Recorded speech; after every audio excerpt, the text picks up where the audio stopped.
राज सत्ता पर सत्ताधिकारी ही बैठना चाहिए। मुकुट राजा को ही शोभा देता है, पर छत्र छाया सदैव संतों की होनी चाहिए। राजनीति का मतलब क्या है?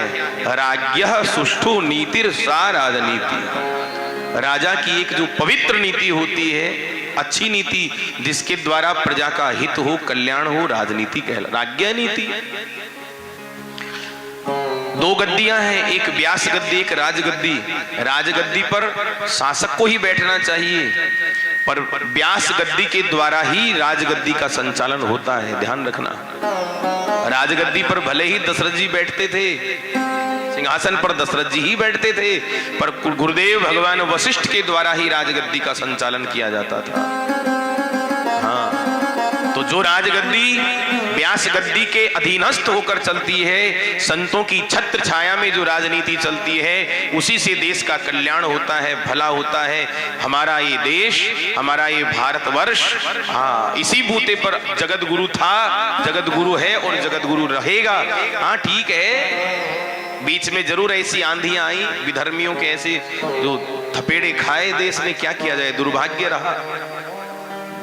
पर भगवान तो बड़े दयालु हैं, भगवान ने फिर कृपा की, एक महान संत के हाथों में देश की बागडोर पुनः संभला दी। ऐसे महान तपस्वी संत, ऐसे संतों के द्वारा ही राजनीति चल सकती है, जो सदैव संतों की छत्र छाया में चलते हैं। संत किसे कहते हैं? साधु क्या है?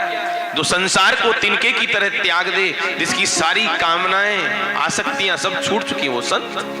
तो ऐसे महान यशस्वी, महान तपस्वी नरेंद्र दास मोदी, हम तो नरेंद्र दास मोदी दास ही है, ऐसे महान संत के हाथों में बागडोर हमारे योगी जी, मोदी जी, ऐसे महान संत है हमारा।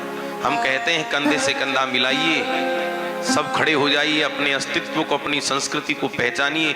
एक बार पुनः जागरण का युग हमारे सामने है, भगवान ने एक बार पुनः हमें अवसर दिया है। तस्याम जागृहि जागृहि, संत कहते हैं जाग जाओ जाग जाओ, ये जागरण का युग है। कब तक सोते रहोगे?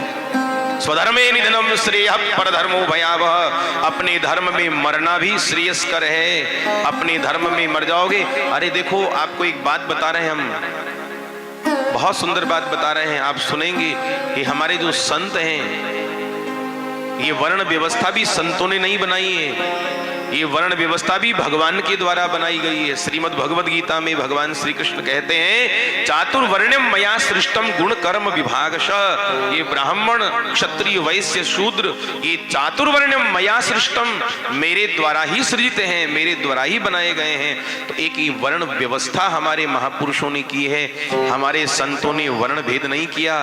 भगवान के यहाँ वर्ग भेद नहीं है, जाति भेद नहीं है, वर्ण व्यवस्था है। ये तो जातिवाद, तो ये जो भ्रष्टाचारी नेता हैं, इन लोगों ने जाति भेद किया है, अपना स्वार्थ सिद्ध करने के लिए, अपना उल्लू सिद्धा और अपना स्वार्थ, अपना वोटों की राजनीति के लिए इन लोगों ने हम लोगों को लड़ा दिया, जातियों में बांट दिया। मुसलमान कितने वर्गों में बटे हैं देखो, जब इस्लाम की बात आती है मरने मारने को तैयार हो जाते हैं, सब एक जगह खड़े हो जाते हैं, जुट जाते हैं। और हमारा हिंदू है? क्या विडंबना है, हम जातियों में बट गए। आज गुर्जर समाज की पंचायत हो रही है, आज ब्राह्मण समाज की पंचायत हो रही है, आज पटेल समाज की पंचायत हो रही है, आज राजपूत समाज की पंचायत हो रही है, एक दूसरे पर प्रहार कर रहे हैं। कैसा दुर्भाग्य है हम हिंदुओं का। अरे लड़ना ही है तो अपने धर्म के लिए लड़िए, विधर्मियों से लड़िए, अपने लिए मत लड़िए। ये आपकी जो जातियां हैं, ब्राह्मण, क्षत्रिय, वैश्य, शूद्र, पटेल, गुर्जर, जाट, अहीर, ये तो छोटे छोटे कमरे हैं। हमारा सनातन धर्म महल है, भवन है, इस भवन के छोटे छोटे कमरे हैं। विचार करो, जब भवन ही नहीं रहेगा तो कमरे कहां से सुरक्षित रहेंगे? तो कमरे तो तब बचेंगे जब भवन बचेगा। भवन को बचाइए, अपनी संस्कृति को पहचानिए, अपने धर्म में, अपने धर्म के लिए लड़ते लड़ते मर भी जाओगे। हम कहते हैं, भगवान स्वयं कहते हैं, हतुवा प्राप्त से स्वर्गम जितुवा मोक्ष से महीम। अगर धर्म के लिए मर गए प्यारे तो मोक्ष प्राप्त होगा, कल्याण हो जाएगा। और अगर धर्म के लिए लड़ते फिर तो पूछना ही क्या है जगत में, यत्र तत्र सर्वत्र कीर्ति को प्राप्त करोगे। भक्त वत्सल भगवान की जय।